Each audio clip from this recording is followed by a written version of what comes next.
Well, hello, COS supporters, and welcome back to another edition of COS Live. My name is Andrew Lush. I will be your host, and of course, I am joined by Rita Peters, who's also the Senior Vice President for Legislative Affairs, but again, she's also my co-host. Rita, it's great to be back with you, and of course, our audience. I hope you had a wonderful Memorial Day. How are you doing today? I'm doing great. I did have a wonderful Memorial Day, just spending the day with family and friends. And it's great to be back doing the program with you again, Andrew. My favorite programs are always the ones that we co host together. And thanks to everyone who's watching right now. Just as a reminder, Andrew and I can get lonely out here. So make sure you post a comment. Let us know where you're tuning in from. We love to learn a little bit more about our audience, right, Andrew? Absolutely. Love hearing about what your favorite thing is about Convention of States, what your favorite amendment idea is, how you're contributing to saving the nation, all of that. You should just drop in a comment for us so that we can get inspired by your words. Also, please put out a share. Share this program to as many people as possible, your friends, your family, or share it on social media. This is how we grow the program. And of course, it's how we bring more awareness to this secret weapon that the founding fathers gave to us. Well, Rita, we have an excellent show lined up for our audience. Convention of States teams across the nation, as you know, have been surging. They've been going into the capitals and participating in what we call Capital Surge Days. And it's part of our strategy to get the grassroots at the Capitol to talk about Article 5 of the Constitution and talk about our Article 5 resolution. Today, we're going to be talking with the Pennsylvania State Director. Him and the team recently did a surge day, so we're going to pick his brain on what the Pennsylvania team did and how they went to their Capitol Surge Day with a huge headliner and also with a large grassroots army to influence the state legislature. We also have COS Now to keep our audience up to date with everything Convention of States related. And of course, we have a brand new edition, which is going to be the COS Mailbag, where we look at some of the comments that we've seen. Like you just said at the beginning, Rita, we love hearing from our audience. So now today we're going to listen to them and read some of their comments. But before we get to that, Rita, we do have our Article 5 trivia giveaway with Mike Ruthenberg. So Mike, take it away.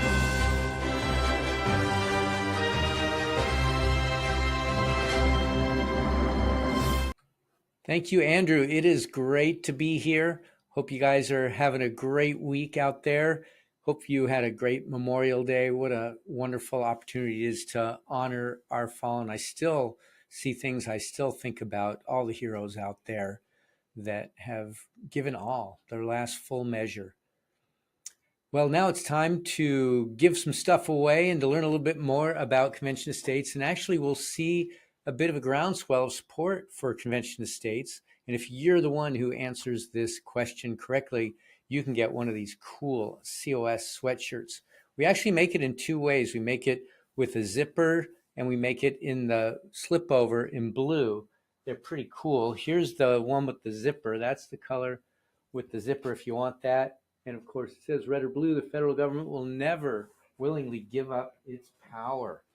And I don't mind walking around at all with that sweatshirt on. People are always talking to me about Convention of States. So if you don't win it and you want to have one anyway, because it's still a little bit cool in your area this spring or early summer, just go to shopconventionofstates.com and you can get a sweatshirt, or we have some new t-shirts coming. There's quite a bit going on in the store. So again, go to shopconventionofstates.com. But for now, let me jump into our question of the day. And it's really interesting because we have had presidential candidates endorse us in the past. One of note right now is a current presidential candidate, Ron DeSantis. And Ron DeSantis, our Florida governor, or the Florida governor, announced in his campaign that he's ready to take the office, and it sure would be great to have somebody in the office that is an endorser for Convention of States. So far, there have been two other political candidates or presidential candidates this year to express their support for our movement to restore the republic. My question for the day is name one of the two other candidates other than DeSantis that have lent their support, that have endorsed Convention of States. And I'll be back later to tell you both of them. Hopefully you'll get one of them and you'll get this cool sweatshirt. But in the meantime, you get to see what's going on in Pennsylvania, and I'll be back later. Back to you, Andrew. Thanks, Mike. Rita, before we get to our interview, we need to look at some history being made. It's the latest edition of COS Now. Let's check it out. Convention of States Action endorser and Governor of Florida Ron DeSantis announced his candidacy for the presidency last week. DeSantis is a longtime supporter of the Article 5 movement. Given that Florida's taken the lead as governor, I'll work with governors and legislators in other states to move the Article 5 process forward. We have to go around Congress to impose term limits and a balanced budget amendment. Then we need to do that for the future of our country. Other 2024 contenders who have expressed support for Convention of States include Nikki Haley and Vivek Ramaswamy. COS Action encourages all 2024 presidential candidates to declare their position on calling an Article 5 convention to restrain federal overreach. Meanwhile, Convention of States President Mark Meckler was asked about DeSantis entering the race, and he had this to say. Donald Trump is he's brash, he's bold. People like the fire that he brings. DeSantis, I would say, is more measured in his approach. They're pretty similar on a lot of the issues, though. I think they're both bringing the conservative approach to governance, but a very different style. Yeah. A joint committee of the Maine legislature heard testimony on our Article 5 application, which has been adopted in 19 states so far. Here's Maine State Representative Joseph Underwood. The solutions to all our problems will never come from Congress, because Congress is the problem. It is time for the states to unite and use the authority we were given under Article 5. Elsewhere across the nation, the Georgia team collected nearly 50 petitions while placing second in a local competition. The Tennessee team continues to empower locals with constitutional education, and the New Jersey team held a town hall with about 150 locals in attendance. Members of the Convention of States Delaware team honored military veterans by placing flags at grave sites. And finally, Convention of States supporter Chris Salcedo had some strong words for the D.C. elites over the Memorial Day weekend. To all of you public officials who failed to live up to the sacrifice of our fallen heroes, a question to the majority of you in our unworthy government. All we see from you are laws to constrain and control and restrain we the people. When can we expect you to pass some laws restricting government in these same ways? Perhaps it's time we the people relieved you of that burden, which you have all clearly demonstrated you can't handle, and impose these restrictions on you ourselves. Perhaps a convention of states is our last best hope to create a government that is worthy of those who gave the last full measure of devotion to the United States, so we could all remain free. And now you're up to date with Convention of States. All right. Thank you, Producer G, for putting together that montage for us. Rita, I'd like to get your immediate reaction to what was your best moment in that latest COS Now. It's hard to identify one best moment, Andrew, and I want our viewers to know Andrew and I don't watch that in advance. Like, we just watched it too. So it's exciting for us every week to see what Producer G is going to have for us. It's always kind of a surprise and so fun. And I think what I'm interested the most in is to see, as we get closer and closer, how many of the candidates for the Republican nomination in particular are going to come out openly in support of Convention of States. I know that our teams in the states across the country are going to be at the various events where they're speaking, announcing their candidacy, et cetera. And I know they're going to get asked questions about support for Convention of States. So I'm really looking forward to seeing how many of them we get on the record supporting Convention of States. What about you, Andrew? What was your highlight? I think for me, the highlight was seeing that New Jersey town hall. It's incredible to me that 100+ patriots showed up in New Jersey for this town hall, because it's not like this was in Texas or it was in Oklahoma or some other really bright red state. It was in the center of New Jersey, and that's historically been considered a place where it's very blue. And, you know, I think it's cool that we have a presence in every single state. We don't And it just speaks to our philosophy at Convention of States. This isn't a red movement or a blue movement. It's a red, white, and blue movement. It's an American movement. And it's just encourages me to hear that there's 100+ people showing up to a town hall who want to hear about a solution as big as the problem, who want to hear about how they can help save the country through an Article 5 Convention of States where we could limit Congress's ability to spend money, spend time in Washington, D.C., and also limit their jurisdiction. So I really get encouraged when I see things like that. And it's amazing to see across the nation the amount of people who are dedicated to this cause, who are dedicated to fighting for liberty. It always brings a smile to my face every time. So that was my best moment from that montage. With that, Rita, we need to go over to our guest. Joining us today, we have Jared Bill, who is the State Director for Convention of States, Pennsylvania. Thank you for joining us so much. Thank you for joining us today, Jared. It's a pleasure to have you with us. We really appreciate you giving us your time. So we want to talk to you about the Surge event that happened at the Pennsylvania Capitol not too long ago. For our audience, tell us what a Surge Day is and how you and the COS team conduct these events. Sure. Yeah. I mean, Surge Day, I think Surge Day is a lot of things. It ends up being a lot of different things for a lot of people. For some people, it's the first time that they've ever been to their Capitol building.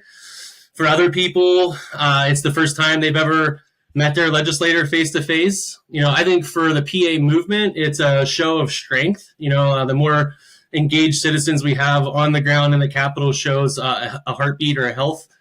But ultimately, I think it's just an essential part of self-governance. This is where the people's business gets done. It's conducted there every day. And we should not feel intimidated being there. That should be a place of comfort.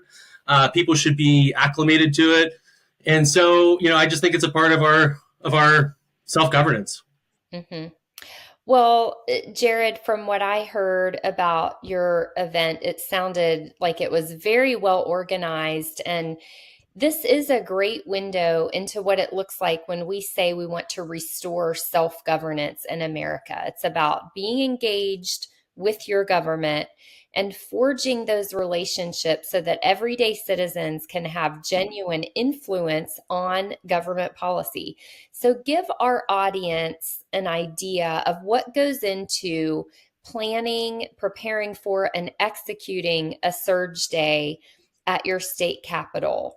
What's the planning process like, and then what do you actually do at a Surge Day? Sure. Well, I think one of the most important things is try to get your date as far in front of you as you can, and obviously within reason. You don't want to be planning a year out, but if you can get 2 months runway, that would probably be really ideal. If you can get your date solidified, those 2 months will fill up very quickly. Thinking about leading up to that, there was a lot of organizing around making what was going to go into our packets and organizing all the packets. You sort of have to have the concept of what the packets are going to look like before you actually put them together. So there's a little bit of planning there. But for us, there was a whole lot of marketing. And this is where the runway really helps. It's really difficult to create a hype in a few days. But if you have a month or so to really kind of continuously nudge people and remind them this is happening, and it kind of inflates the balloon each time you reconnect or engage in each touch point. And we found it a lot of fun to kind of watch the tool that we have for RSVPs. Every time we'd send an email blast out, we'd get another bump, and even day to day, we kind of see the group growing. So that was a lot of fun for us. Ultimately, though, I think, once you're there, there's a lot of when the rubber meets the road. The night before, we actually got really lucky. 5 extra Patriots showed up at the hotel and helped us stuff packets, and we still ended up being there till 2 a.m. So if we hadn't had that extra help, it might not have come off as clean as it did. So it was really great. The night before was a lot of fun. So getting that stuff organized was a lot of fun. The day of, we had a little pep talk in the morning. Rick Santorum was there. We kind of got set the context for the day, got people really energized. And at that moment, we stopped for a picture because we felt like we had kind of bulk mass at that point. So we got a picture. And then we divided everybody up into their groups and got them into the Capitol. And one of the things that we did throughout the day was to keep a heartbeat with everyone at home. So we created a dedicated Slack channel, which is called Capitol Surge. And from the moment we got on site, each of the way through the day, we kept posting updates like, hey, Rick just got done talking. Okay, Jared's talking. Okay, Jared just got done talking. Everybody's in line for security. The photo was done. Post the photo. So the people who are at home, they can kind of follow along. And I would bet that there's at least a dozen people who were sitting there following at home, wishing they were there on the floor, right? And so this is a way that we can reach into everyone's home, get them engaged. There was a few other things we had going on behind the scenes as well. So like our comms director was watching for other things being posted on social media, different things that were happening. We had a reporter show up. So we were trying to navigate those waters the day of appropriately. We also had like a Tele-Patriots campaign going on in the background. So people who couldn't make it but were at home that wanted to participate, they were making calls. So just different ways of different avenues of having that impact happen all together as a collective and being able to tie boots on the ground back to the team that's virtual, I think was really good. And then just a minute real quick on the actual legislator engagement. It was lots of fun, really, really amazing to sit down and engage with Rick. There was a point where we were sitting there engaging, and Rick looked over across the table at the legislator and her team, and he said something to the effect of, what I need is a warrior. I need someone who can go out and do this for us, who can battle, who's willing to do the fight for us. And it was all done very tactfully, and it's hard to describe, but that really had an impact on me as like the level of engagement, the vocabulary to use when engaging with them. I really felt like after that conversation, the table kind of tilted in their direction a little bit, right?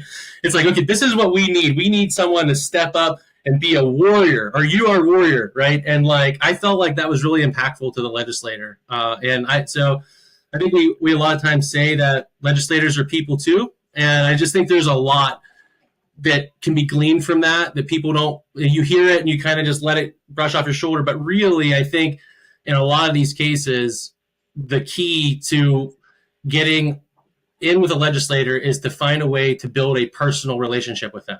Find some way to connect with them personally. Now, that's not going to guarantee you that they're going to support your legislation, but that's your foot in the door. Build that personal connection, get your foot in the door, and then engage on the business. Absolutely. Anyway, sorry. Yeah, that's incredible to hear that, and to hear how Rick Santorum was speaking to legislators in such a stern but tactful manner. I love it, and I just love what you're saying about the team.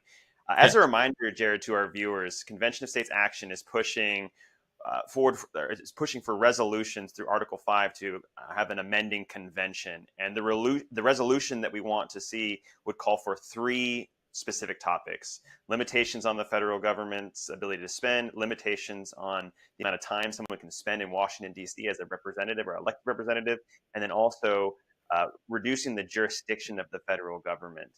So 19 states have already passed the COS resolution. We possibly have a 20th with Kansas. There's litigation that's coming in the near future that will hopefully settle that and make Kansas the 20th state. And then also North Carolina is in the mix right now, possibly could be the 21st state. With all of that in mind, how is Pennsylvania progressing towards getting the state legislature to pass our Article 5 resolution? Yeah, great question. So, we are moving. As you know, January marked the beginning of a new 2-year session, and PA is in session year round. So that's a lot of work. We constantly have to be engaged with them. Right now, the Democrats have a narrow majority in the House. The Republicans still have the majority in the Senate. So all that says is that our strategy needs to include the Democrats as well. We right now have a co-sponsor from the Democrat side, or prime sponsor and prime co-sponsor. And one of the things I actually learned at the Capitol Surge is we didn't do a good enough job engaging our new freshmen. There were a couple of freshmen who, when people started to talk to them, they got very excited about the notion of a convention of states, and a handful of them were Democrats. So that's got to be part of our strategy. Engage with our freshman legislators, engage with the Democrats, remind people that we're not a partisan organization. This is a bipartisan effort. And like I said, our strategy will have to include some of those people. Some of the challenges that we have, obviously, is PA is a really big state. Sometimes it can feel like organizing like a whole national region of multiple states within one. And the assembly members are paid very well. So in many cases, this is the bread and butter of their family, and it makes it a little more difficult to get them to take a risk on different resolutions and things like that. However, there's a lot of positives. PA is big. We have lots of people, right? So statistically speaking, we should have a lot more patriot leaders than smaller states, right? So the trick is to reach those people, engage them. We have 2 major cities within PA, and there's a lot of low-hanging fruit. So, I mean, we need to organize. We have been organizing. We're starting to build a nice org structure, and that's going to hopefully deliver some dividends as far as like additional engagement. Sure.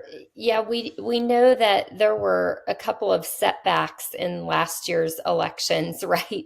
But Absolutely, Pennsylvania is a state that has a ton of citizen support, which is helpful. And I personally think, Jared, in my experience working with all the different states, you mentioned that Pennsylvania is one of just a few states in the US that the state legislature meets pretty much year round. And I actually think that adds another challenge too, because things tend to move very slowly because of that. And that makes it challenging to not only get the citizen support, but you have to sustain it over time. Yep. And your team is doing a great job with that. Now, Thank you. One other thing I want to touch on at Capitol Day, Surge Day events, we always like to send one of our national headliners, whether it's Mark Meckler, Mike Ferris, Senator Rick Santorum, Colonel Alan West, Tim Barton, Pete Hegseth, or Rick Green. Those are all people we've sent to our state Surge Days. Now, for Pennsylvania, having a former U.S. Senator, Rick Santorum, able to be there now in his capacity as a senior advisor to Convention of States, that has to give you guys in Pennsylvania a big boost, right? So what was it like? What is it like having Rick Santorum there and going through the halls of the Capitol with him? Yeah, I mean, obviously, Rick carries a lot of weight. When he walks up to a legislator's office, everyone knows who he is. He's greeted and welcomed in rather than like, hey, do you have an appointment? Are you scheduled? People look for ways to engage with him. One of the legislators that we spoke with was very excited to take pictures with Rick. You know what I mean? So it's the sort of thing that, Rick definitely helps. I also think that we need to be cautious, though. I think that knife cuts both ways. Like, we can't be too dependent on Rick. And the state team needs to really own the relationships with our legislators and then let Rick be a bolster to that, right? Like, Rick is a senior advisor. His time is spread across many states across the country, and he's doing amazingly important work. He's not our state legislative liaison, right? And we need to keep that in mind, right? And so having Rick there to support was a tremendous opportunity to me. I learned a lot just watching him work, seeing how business is conducted.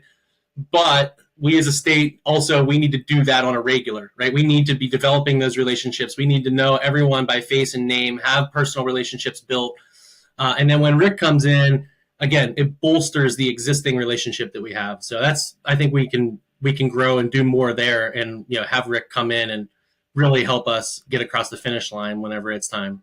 I think you hit the nail on the head, Jared, because all the legislators, I'm sure, love Rick, want to take their pictures with him and all of that. But when it comes right down to it, they want to know what their constituents think about what you're trying to do, and they want to know that they have that constituent support. So we can't just rely on a headliner and a big name, even a name like Rick Santorum. We all have to do our part. This is a grassroots movement, and we have to do our part to take back our government. Absolutely. Yeah. Jared, I'd love to hear a little bit of your COS story as well. Just kind of to move away from the surge for just a moment, love to hear how you got plugged into COS and then what brought you all the way to state director for Pennsylvania. Sure. I would love to share it. COS to me was, it sounds cliche, but it was the solution big enough for the problem. Right? It genuinely is, right? My story starts in a dark place. I mean, I was literally so I work from home as an engineer. And at the time, my office, which is now in an old nursery, previously was in my basement in my house. And so it was 2 a.m. in the middle of the night. My whole family was asleep. And I was in a dark basement on my computer, feverishly searching for some kind of a solution to the obvious impending financial collapse. To me, in that moment, it was crystal clear where we were headed. And I just couldn't believe that there weren't people screaming from the mountaintops that this was going on. This was sort of me kind of awakening up. The self-governance spirit in me was starting to come alive. And again, searching, and I came across a talk from the 2019 Leadership Summit that Robert Kelly gave, and it really connected with me. And in fact, I steal his speech a little bit. Sometimes I give him credit, but I do use the analogy because it's the thing that hooked me, and so maybe I'm a little more biased. But his talk about the difference between the gas gauge on your car coming on versus the service engine light, and the thing I took away from that was that the reason that things are the way they are is because the government is unable to operate the way that it was intended to. And that just resonated so much to me because while there's always corruption, I wasn't at the point where I felt like everybody's corrupt, right? I just didn't think everyone, you get elected in and then they give you a class on corruption. This is how you're a corrupt politician. I didn't think that, right? So there had to be some other reason why all the things that we're seeing were happening. And when I saw his talk, it really clicked to me that we have a broken system. The people in the system aren't necessarily all broken. The system itself is broken. And that was a foundational shift for me in my thinking. And that ultimately steered me away from running potentially for local office or something like that. And it convinced me that I needed to spend time fixing the structure of the government rather than participating in the broken system. And so that led me to that. I started off as a district captain, eventually stepped up as a regional captain. One day I got a call from a guy named Steve Patton. And he said, "Hey, Jared, I'm thinking about maybe putting together a team that meets a little more often. Are you interested in joining that?" And it kind of took off from there. Me and Steve have been working hand in hand to kind of restructure and organize PA. And ironically, this Thursday will be the 1-year mark that I took over as a state director. So this interview is really timely, and it's really nice for me to be able to look back on a year of organizing and just to see how far we've come. So sometimes it feels like this stuff moves at molasses, but when you hit a milestone like a year and you look back, it's wow, we moved at light speed, so it's all perspective, it's all perspective. Well, Jared, I want to just thank you so much. We're so grateful to you. And for all of our viewers, I just want to clarify, Jared, like all of our state directors, is a volunteer. So what he's doing for Convention of States, he's doing because he believes in the mission. And he's 100%. Doing it at a sacrifice to himself, his family. So Jared, thank you so much. And why don't you just tell us what's next for the Pennsylvania team and how can viewers in Pennsylvania help you to achieve the goals of the team in Pennsylvania?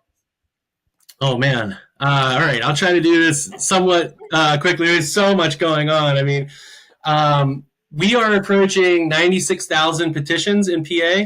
And so we have a marketing drive right now, which is the countdown to 100,000. And so we're entering event season. And so one of the goals that I've kind of set, in fact, I haven't really talked about this with the team, but in my mind, mentally, one of the goals I've tried to set for myself is, can we get to 100,000 by the end of event season? And I think we can do it.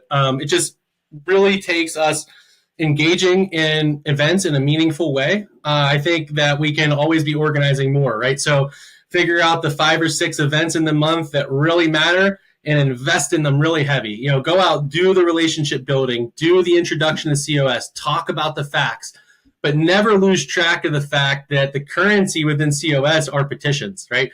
Take those relationships, take that information, convert it to cash, you know, turn it into a petition. So I encourage everyone to think of petitions as currency within COS. You want to grow, you know, your vault or whatever. And so that's a big focus that we have.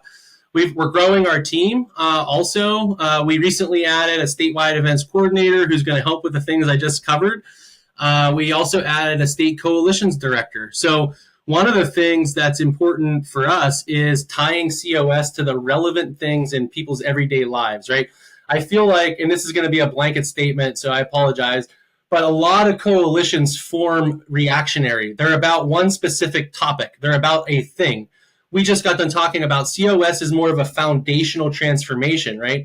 So we look for opportunities to take the thing that's current in the news now that people care about, speak to it, and then talk to how is COS the solution for that thing. And many times COS is the solution for a lot of these things when you get down to the foundational level, right? So our coalitions director is doing a lot of that bridge making. We have like coalition people come speak for us, we go speak for them, you know, so that sort of stuff.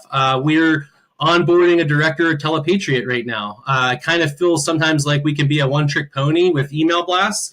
And I kind of feel like we have a lot of people who are fatigued from a different email every couple of days. We have state level, local level, national level emails, and they're not always coordinated 100%, right? And so people can get 2 or 3 emails a day, and I think sometimes they can get numb to that. So I think it's really important part of our strategy to actually pick up the phone and reach out to people. So now we are 2-trick pony. We're looking to onboard a state block walking captain. This is an effort to take someone who has a strong foundation somewhere and fan out on their street. So view COS from the lens of streets in America.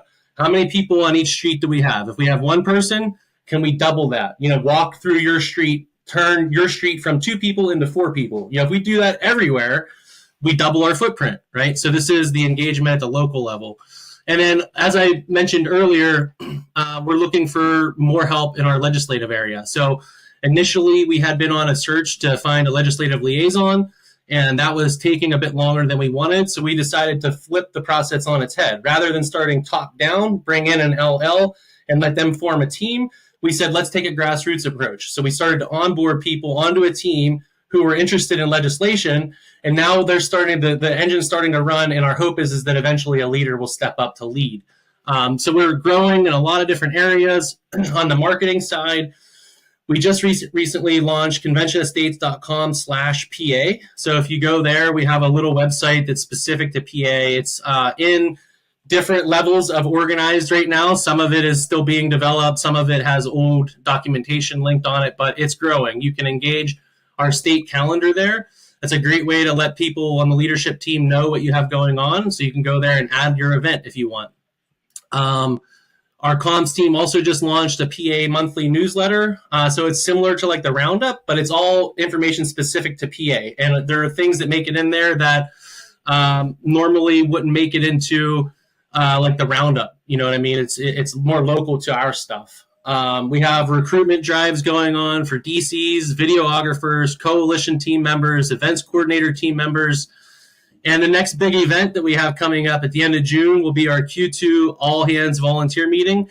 This is our opportunity to engage our volunteers in mass. So the first one that we did was in Q1, where we kind of showed them this is our battle plan. This is how we intend to win, right? So this is the update to that. This is what's happened from Q1 to Q2. And by the way, this is how the landscape has changed and how we've readjusted the plan to execute. So lots of stuff coming up, and we're always thinking about the next potential capital surge. So potentially this fall, we might be scheduling another one depending on how we look in session with votes and things. So lots of moving parts, lots of information. Wow, Jared, that is just incredible to hear the energy that you and the team are pouring into Pennsylvania. Just incredible. And I just on that note, I want to take a second. I know I'm the one sitting here on this call right now, but honestly, it's the hundreds of patriots across the state that make this happen. We have a team of leaders. That team of leaders, we try to give them the autonomy to organize their own area and go and execute. And then it's the district captains on the local level that are really doing the heavy lifting and making all this work. So I just want to thank all them for their hard work, and just echo that it's not me, it's all of them. So thanks to everybody on the PA team. I appreciate your work. Amen. Well, God bless you, and God bless all of the patriots that you just referenced, and thank you for all that you're doing. You're going to have to come back and give us another update. Maybe you can come back when you get to 100,000 petition signatures, or when you do your next surge, but we definitely want to hear more about what's going on with you and the team in PA. Thanks again for joining us, Jared. It's been a pleasure talking to you. Absolutely. Would love to come back. Thanks to Andrew and Rita. It was great. Thanks, Jared. All right, with that, let's go over to Mike Ruthenberg, who has the answer for our Article 5 trivia giveaway. Mike?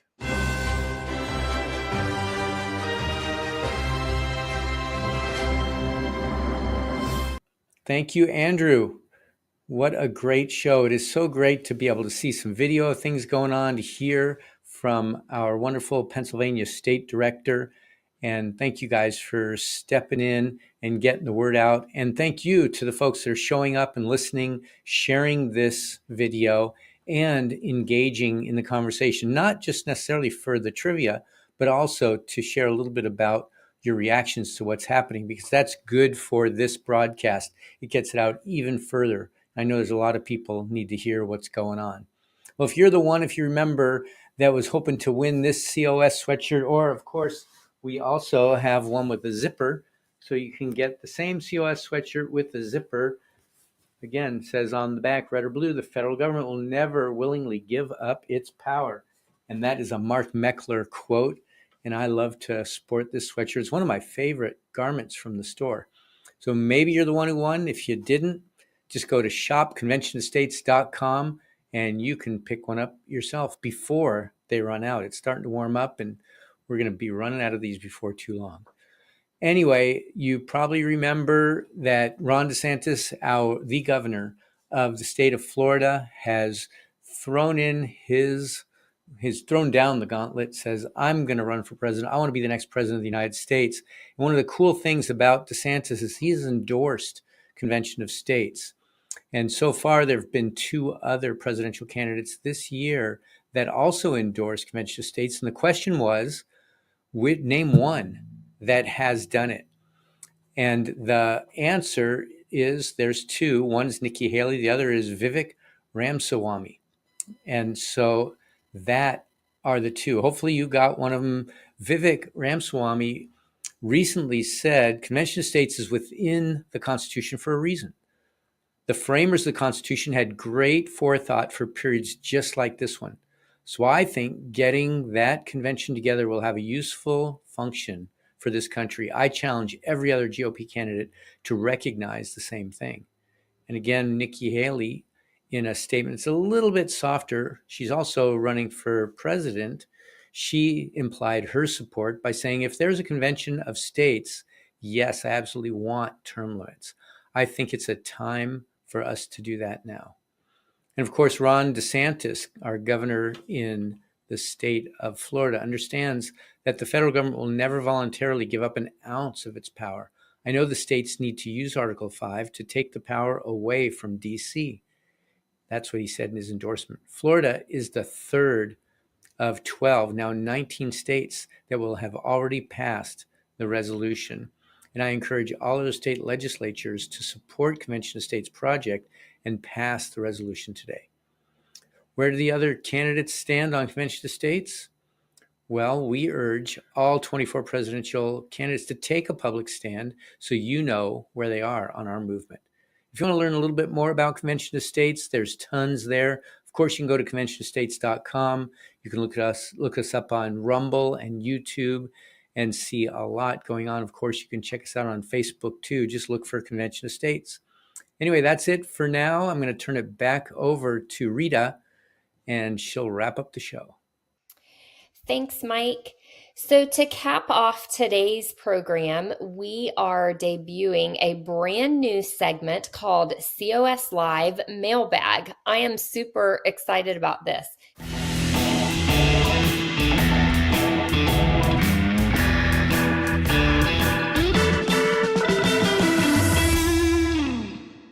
These are messages and questions from viewers like you.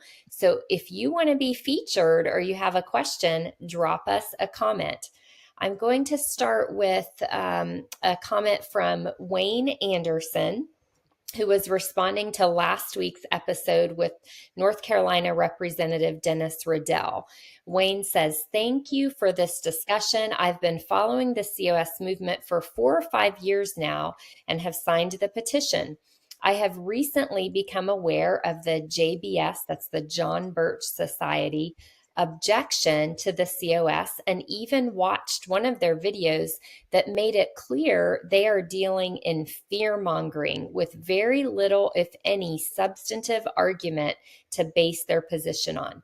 I am eager to share this video with a couple of friends who base their resistance to the COS completely on that fear of the unknown.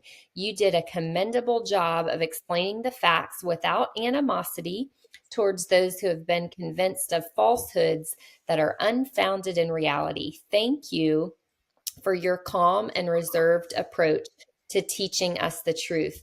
Wow, Mr. Anderson, thank you so much for those kind words. I always enjoy an opportunity to interview Representative Dennis Riddell. He is a true patriot and a wonderful man, but thank you for your comment and your compliment. Mm-hmm. All right, Rita, I got 3 here. I'm going to group them all together because they're all very similar, and it's related to the episode we did with the National Day of Prayer. That was with Michael Arnold. That was a few weeks ago. So first one, this one's from YouTube, so we don't have a specific name, just a YouTube handle. This person says, "As a native of the Bay State, this is very encouraging." So love hearing that. Then we have Ryan DaCosta. "The pastors were amazing, as well as Mark and Rick. We will always attend this event." That's so good to hear, so encouraging that people are going to continue to show up to this National Day of Prayer. Mary Ellen Probansky, "Thank you for hosting such a great event. It was amazing." Thank you for all the encouragement. Love hearing from our viewers. Yeah, here's another fun one, Andrew. I'm not sure I'm going to pronounce the name right, but it looks like Jean or Jeannie Wyrock. She was responding to the main committee hearing that we streamed. And her note says, "Thank you for allowing me to witness this session. I consider it a privilege. I am a recent widow of 58 years, and I'm one small voice in Michigan. I am praying in faith, believing that we will get the number of states to join the COS because this is necessary for America to be saved by the grace and mercy of God." Wow. That's encouraging. Jeannie, thank you for watching, and thank you most of all for your prayers. We really appreciate that. Yeah, Rita, that is just so inspiring. One small voice in Michigan. You know, when you have one small voice and you bring multiple small voices together, you get something very powerful. You get a grassroots army, and then you can save the country because God is going to give us the grace that we need. That is just incredible. Thank you, Jeannie.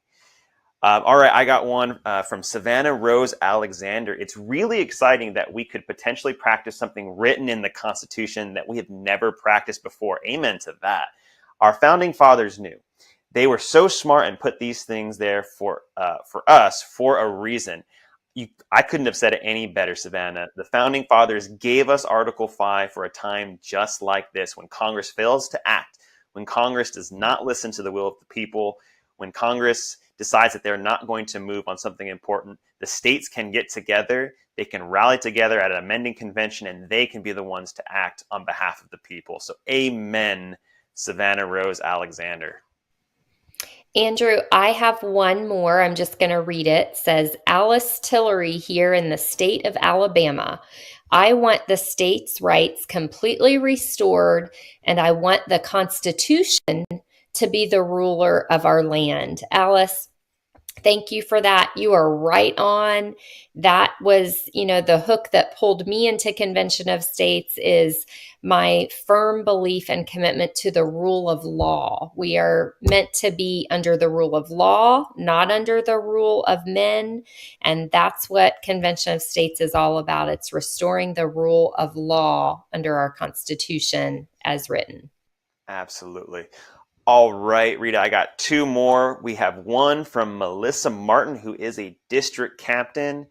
We are having events in North Carolina. It's breakfast meet and greets, dinner meet and greets, library training for volunteers, festival tables at gun shows, and more. Wow, that's incredible that you're doing that many events.